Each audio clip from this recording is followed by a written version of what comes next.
Okay, let's jump right into this.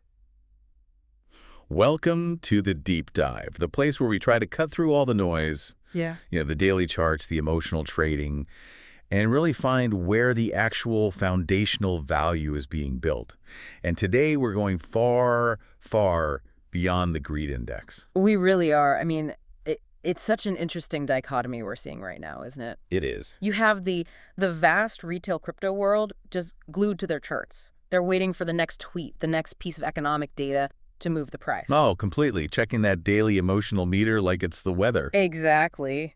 But the real story, the profound seismic activity, I mean, the trillion-dollar shift, is all happening beneath the surface. It's under the hood of global commerce. I see it constantly. People refreshing that fear and greed index score, agonizing over whether the market is at, 15 for extreme fear or 85 for extreme greed, Right. as if that one psychological metric is the only thing driving fundamental value. But the big money, the enterprise giants, the logistics firms, the banks, the manufacturers, they don't care about FOMO. Not at all. They care about verifiable ROI. They care about operational efficiency and cold, hard, auditable facts. And that's the conflict. Precisely. That is the core conflict we're analyzing today. The mission of this deep dive is to really analyze that emotional landscape of retail speculation and then contrast it directly with the ruthless, verifiable logic of enterprise adoption. We are revealing a secret transition happening in global trade and finance. One that's shifting the entire value equation. So, okay, let's nail that core thesis right up front. What is the fundamental shift that we are observing right now? I call it a fundamental supply chain fear and greed shift. Go. So where the retail index measures emotional sentiment, this new reality dictates that enterprise utility and measurable efficiency are rapidly replacing that speculative sentiment. That's becoming the true measure of a network's long-term value. So we're moving from emotional trading based on hope. To incentivize logistics based on cryptographic proof, it's a whole new game. Okay, let's unpack this. And to do that, we have to start where most retail investors live, with that emotional anchor, the crypto fear and greed index, the F&G index. Before we move beyond it, we have to understand what it's even trying to do. What's its core purpose? Well, the purpose is pretty simple, but it's powerful, and it's rooted in contrarian psychology. It's designed to analyze all these collective market emotions and sentiments from various inputs, and then just crunch them into one simple daily score. A score from 0 to 100. Exactly. 0 is extreme fear, and 100 is extreme greed. And the simple logic behind measuring this is basically it's a contrarian indicator. It assumes the crowd is usually wrong at the extremes. That's the core assumption, yeah. And it's based on decades of market psychology. Yeah. Crypto market is, intensely emotional. Yeah, that's an understatement. It is. So when the market's rising fast, people get greedy. That's FOMO, the fear of missing out, and you get these unsustainable parabolic rises. And then conversely, when prices drop, seeing all that red on the screen triggers panic selling. You get irrational liquidations. So the index is trying to save you from yourself, from your own emotional overreactions. That's the goal. It signals potential inflection points. So if you see that meter buried deep in the extreme fear zone, it suggests investors are way too worried, and historically, that's often been a buying opportunity. It's a signal, yes. And if it's screaming extreme greed, it's a warning. The market is overheated and probably due for a nasty correction. It's basically herd psychology in a number. A daily metric, yeah. And it's primarily focused on Bitcoin, which really acts as the market's psychological anchor. Right. But it's not just looking at the price, is it? It's a weighted snapshot of a few different things. I think we can group the data they use into, maybe 3 main baskets? I think so. You've got price dynamics, social chatter, and then the overall market structure. Okay, let's start with price dynamics. That's volatility and momentum. How do they read fear or greed from those? So for volatility, they track the current volatility and the max drawdowns of Bitcoin compared to its 30 and 90-day averages. A sharp, unusual rise in volatility isn't seen as excitement. No, it's seen as panic. It's interpreted as a sign of a fearful, unstable market. Wild price swings, uncertainty. Now, on the flip side, market momentum and volume. That's where you see the greed. That's when everyone's rushing in. Exactly. They compare the current daily buying volume against those same averages. Consistently high buying volumes in a positive market, that suggests the market is overly greedy, exuberantly bullish. A local top might be forming? It's a strong signal for one. Okay, so that's the trading psychology part. What about the direct human element, the social footprint? That's covered by the social media analysis. They're using Twitter data, counting posts, tracking how fast people are interacting with specific Bitcoin hashtags. So it's about the noise level. It's the speed and the quantity of the interactions, yeah. When that interaction rate spikes, it correlates directly with a surge in public interest and that kind of speculative, greedy behavior. Right. And then finally, the structural factors. You mentioned dominance and trends. Right. So dominance is Bitcoin's market cap share compared to the whole crypto market. And this was a little counterintuitive. A rise in Bitcoin dominance is seen as fear. Exactly. Because it means investors are selling their riskier, smaller altcoins, and they're retreating to Bitcoin as a perceived safe haven. And when dominance shrinks, that's greed. People are chasing moonshots in the altcoin market. You've got it. And the last piece is trends, which is just pulling data from Google searches for Bitcoin-related queries. The source material had a great example of this. Back in 2018, the search query Bitcoin price manipulation spiked by over 1,500%. Wow. Yeah, that's a pretty clear signal of fear in the market. You don't need a PhD to figure that one out. Not at all. It's a quantifiable sign of broad negative sentiment. It is a fascinating measure, but it's purely about crowd mentality, volatility, and social chatter.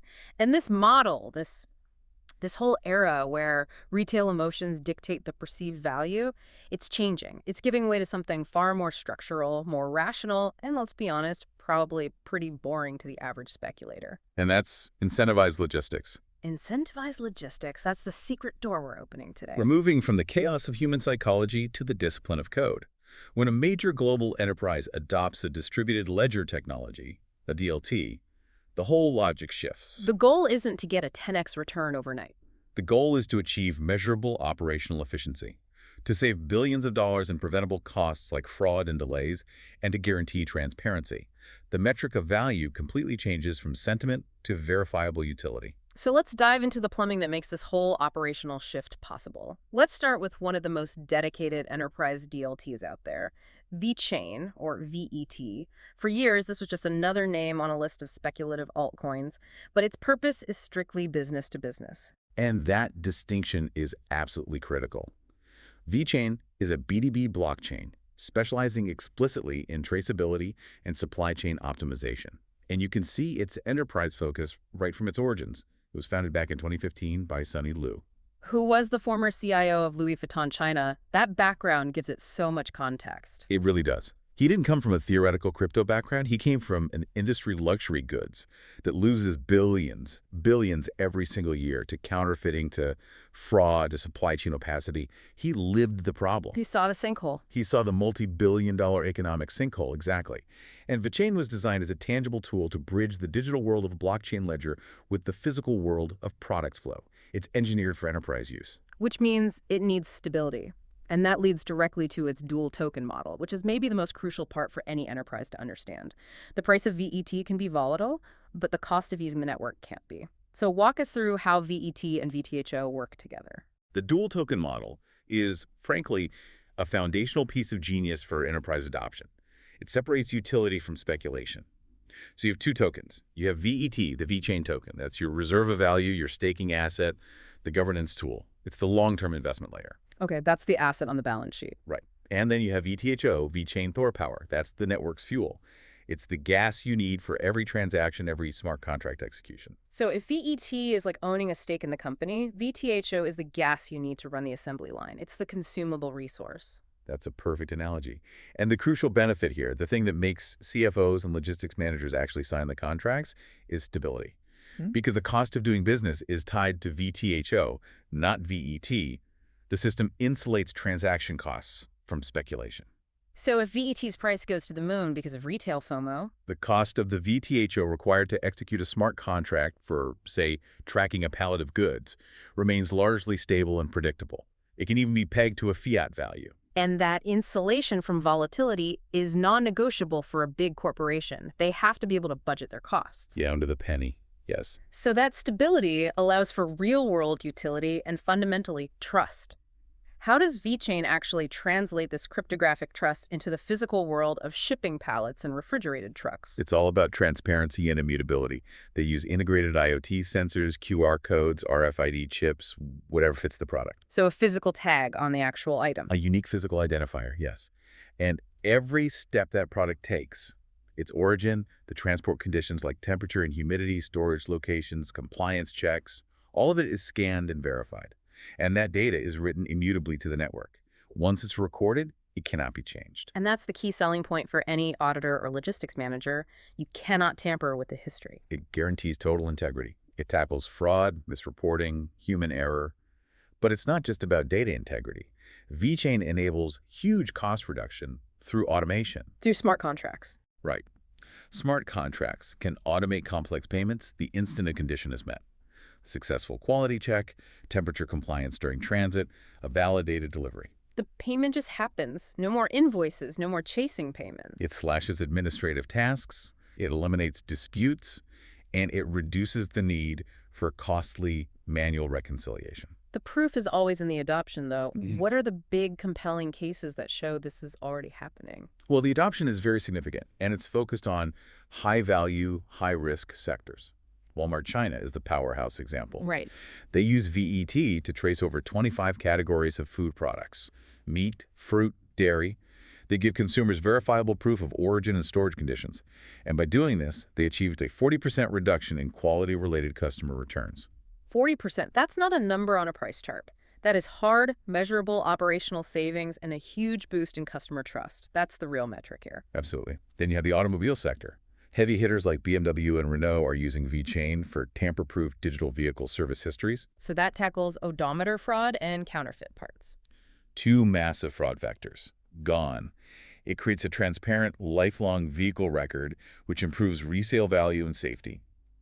And we also see it in luxury goods, with DNVGL, a huge global assurance firm, and high-end wineries using VET for product authentication. So it seems like they're constantly evolving to meet these institutional demands, which brings us to the recent technical shifts. Tell me about the Hayabusa upgrade. The Hayabusa upgrade was a massive technical leap. It fundamentally shifted the consensus mechanism away from the older proof of authority, or POA. Which was fast, but very centralized. Exactly. They moved to the more decentralized delegated proof of stake, or DPoS. It was a strategic move to future-proof the network. Okay, wait, let me jump in here because I have to play the skeptic for a second. Please do. You're saying they're moving away from a centralized model to a more decentralized one. That's right. Delegated proof of stake. But doesn't that bring back some of the chaos, the very thing enterprises are trying to avoid? Volatility, complexity. That is the perfect question, and it's the core tension, really. The argument is that DPoS hits the sweet spot. It's the necessary balance. While POA was efficient, DPoS provides much better security through wider participation. And this is key. It aligns VET with evolving global compliance frameworks. Like the EU's MiCA regulations. Crucially, yes. That positioning is absolutely essential for attracting institutional capital and large-scale government contracts. Okay, so it's a trade-off for regulatory compliance. And what about the tokenomics? How did that change to reinforce this long-term model? Critically, the upgrade mandated that 100% of the base transaction fees get burned. So VTHO becomes deflationary. Inherently more deflationary, yes. Mm. It ties its value more directly to active network usage, not just VET speculation. By decentralizing governance and focusing on compliance and ESG use cases, VET is positioning itself as utility infrastructure. It's moving from being a speculative asset to a regulated, compliant backbone for global trade data. That's the end goal. That focus on foundational infrastructure brings us perfectly to our next subject. If VeChain is one set of pipes, we have to look at another one, Hedera or HBAR. What's so fascinating here is that it completely avoids the traditional blockchain structure. It does. Hedera is built on an advanced DLT using the hashgraph consensus algorithm. It uses something called a directed acyclic graph, or DAG, structure, and that fundamentally changes how transactions are processed. Okay, so in layman's terms, what's the difference between a DAG and a normal sequential blockchain like Bitcoin? And why does a logistics company care? Well, instead of forcing transactions to wait in line to be compiled into a block, like cars at a toll booth, One at a time, the hash graph allows for concurrent transaction processing. All transactions can basically be processed simultaneously. And that's where the speed comes from. That's the source of its immense performance advantage. Hedera boasts that it can handle over 10,000 crypto transactions per second, TPS, with finality in just 3 to 5 seconds. 10,000 TPS with near-instant finality. You absolutely need that for real-time settlement or high-frequency data logging in a supply chain. Bitcoin's, what, 6 or 7 TPS can't even begin to support that? Not even close. And its security model is equally impressive. It achieves something called asynchronous Byzantine fault tolerance, or ABFT. That sounds complicated. Think of it this way. It guarantees that even if a third of the network participants are malicious or just offline, the honest nodes will still reach consensus on the correct order of events instantly. So it's incredibly secure, but without the time and energy cost of proof of work. Drastically reduced. And for an enterprise, that instant, verifiable finality is critical. If a payment is sent, they know it's settled in seconds. No more double spending risk. That's a huge deal for cross-border trade, but what about the cost? Volatility is the enterprise killer. Absolutely. And two features really stand out for enterprise adoption here. First, fixed and predictable fees. This is paramount. Not a gas fee lottery like on other networks? No. Hedera's fees are constant and negligible, locked at around 1/100th of a cent, so about $0.0001 per transaction. That predictability makes budgeting and development so much simpler. And the second feature? The governance model. Hedera is governed by a council of global blue-chip corporations. Tech firms, banks, logistics leaders. Now, critics would say that limits pure decentralization, that it's a closed loop of giants. And that's a fair and critical question. Proponents argue that the diversity and rotation of the council mitigates collusion risk. But more importantly, they say the technology, the ABFT consensus, is what guarantees integrity, not the governing body. So the governance ensures the business model stays stable and compliant, while the tech ensures the data stays tamper-proof. It's a trade-off. You trade maximum permissionlessness for the maximum stability and speed that a $100 billion enterprise requires. It's a pragmatic business choice. Let's look at the actual services they offer, the 3 core pillars. We can break them down. First is the Hedera Consensus Service, or HCS. This is the data backbone. It's for safe, tamper-proof, transparent data logging. The immutable logbook. An auditable logbook for banking, healthcare, supply chain, guaranteeing verifiable order and timestamps for every event. And what about creating assets? This is where we start getting into real-world assets. That's the Hedera Token Service, or HTS. This is crucial for asset tokenization because it allows you to create tokens with built-in regulatory features. What does that mean, built-in? It means token issuers can implement controls like KYC-AML verification, transfer restrictions, or account freezing capabilities right at the token level. It's compliance by design. Okay, so the rules are embedded in the asset itself. They are. We see Waltech, for example, tokenizing $3 billion in luxury items using HTS. It shows it's ready for that enterprise scale. And then, of course, you need smart contracts to make it all work. Exactly. The Hedera Smart Contract Services, HSCS, are EVM compatible. So developers can build dApps that get all the benefits of Hedera's speed and low cost for things like DeFi and enterprise automation. I want to focus on HBR's role here, especially in what we called incentivized logistics. It's more than just gas, right? HBAR, the native crypto, has a dual role. It's fuel for services, yes, but it's also the economic layer that incentivizes nodes to secure the network. The key is translating that mechanism into logistics. Give me a concrete example. How do you financially incentivize honest data reporting? Okay, so Hedera allows supply chain operators to verify product flows using HTS. Now imagine major international ports or huge logistics hubs. Critical nodes in the system. Exactly. These nodes could be paid directly in tokens, either HBAR or a utility token built on HTS, specifically to ensure data honesty. They are financially rewarded for providing a secure, immutable, time-stamped log of when a container arrived, was inspected, or cleared customs. So the incentive isn't about the price of the token going up. The token literally pays you for good behavior in the supply chain. And that good behavior generates enormous operational value for everyone else who relies on that data. The shipping lines, the banks, the customs agencies. It's a utility flywheel. It solves information asymmetry and long settlement times. It does. The partnership with Standard Bank Group is a perfect example. They're using Hedera specifically to reduce the friction in cross-border trade by incentivizing these real-time data flows.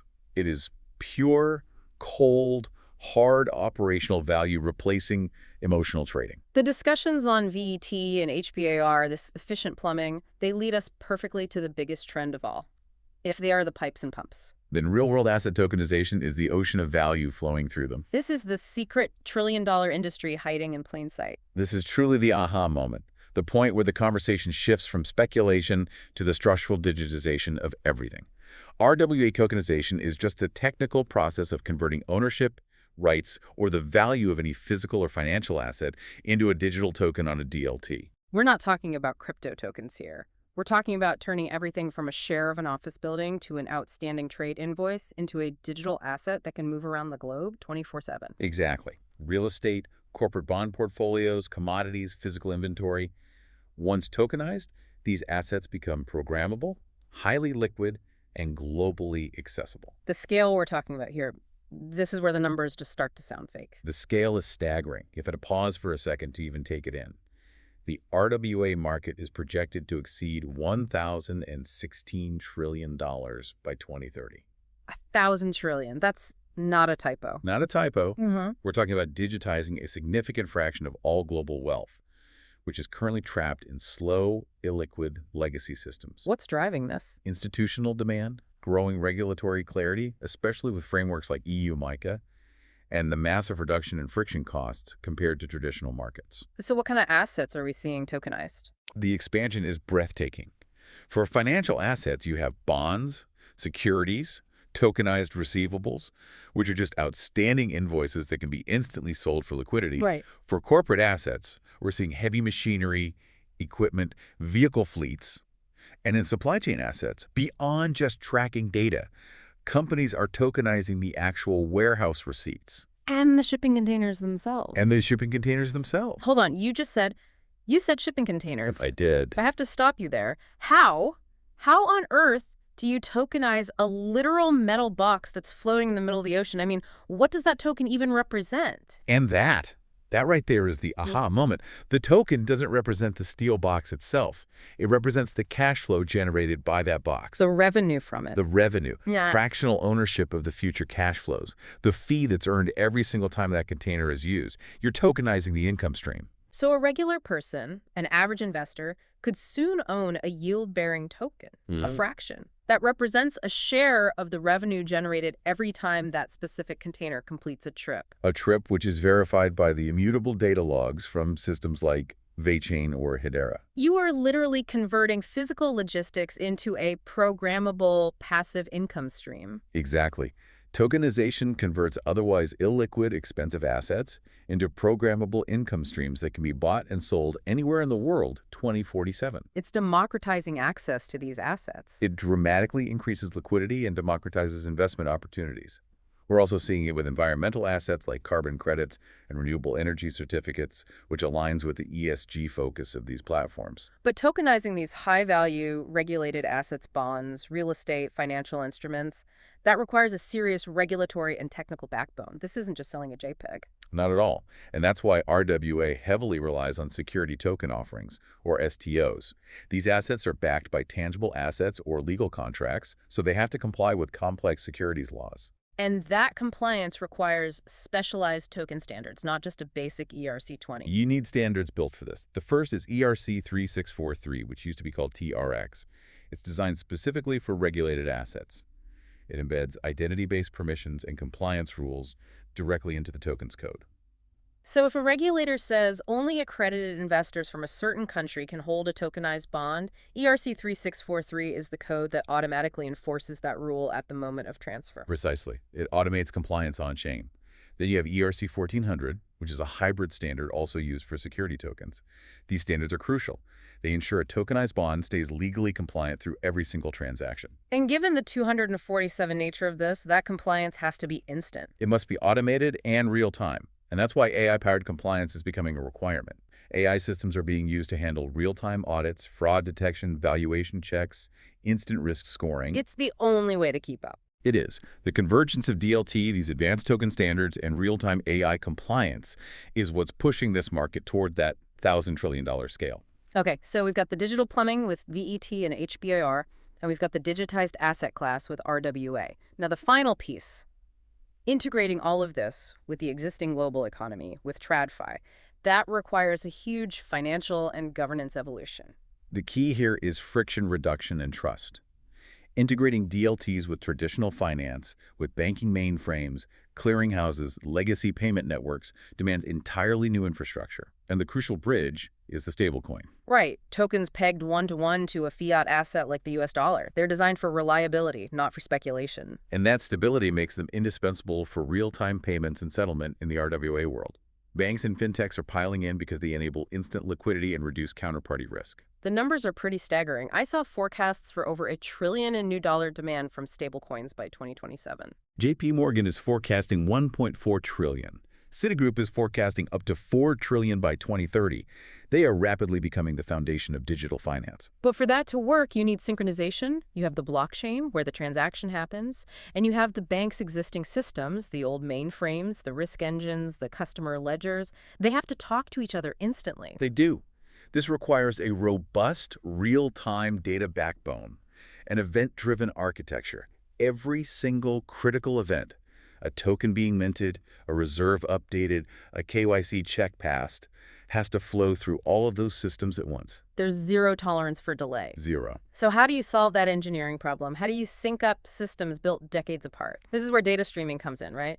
Things like Apache Kafka and Flink. That's the industrial solution. Yeah. Think of Apache Kafka as the scalable, reliable central nervous system. It's the massive event bus that orchestrates all this data in motion. Okay, so let's make that real. The blockchain records a transaction. A token moves from A to B. That's the on-chain event, correct? Yes. But the bank's old-school mainframe has no idea that happened yet. Not yet. And that's the problem. So Kafka acts like the universal translator or the messenger. It instantly runs over to the bank system and the compliance engine and says, hey, this just happened.